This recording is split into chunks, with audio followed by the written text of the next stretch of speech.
നിയമസഭാ തിരഞ്ഞെടുപ്പിന് മുന്നോടിയായി തൃശൂർ മലപ്പുറം ജില്ലാ അതിർത്തിയിൽ വാഹന പരിശോധന ശക്തമാക്കി.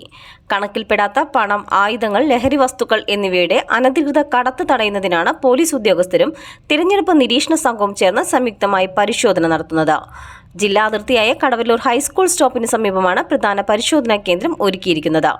ചെറുതും വലുതുമായ മിക്ക വാഹനങ്ങളും തടഞ്ഞ രേഖകൾ പരിശോധിക്കുകയും സംശയാസ്പദമായ സാധനങ്ങൾ സൂക്ഷ്മമായി പരിശോധിക്കുകയും ചെയ്യുന്നു. യാത്രക്കാരുടെ തിരിച്ചറിയൽ രേഖകളും ചരക്കുകളുടെ വിശദാംശങ്ങളും പരിശോധിക്കുന്നതിൽ പ്രത്യേകം ശ്രദ്ധ നൽകുന്നുണ്ട്. തിരഞ്ഞെടുപ്പ് ചെലവ് നിരീക്ഷകരുടെ മേൽനോട്ടത്തിലാണ് പരിശോധന പുരോഗമിക്കുന്നത്.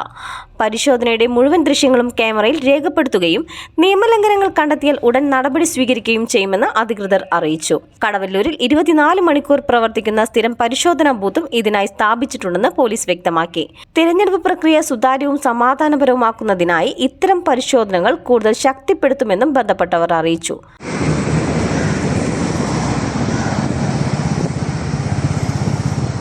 CNTV കടവല്ലൂർ.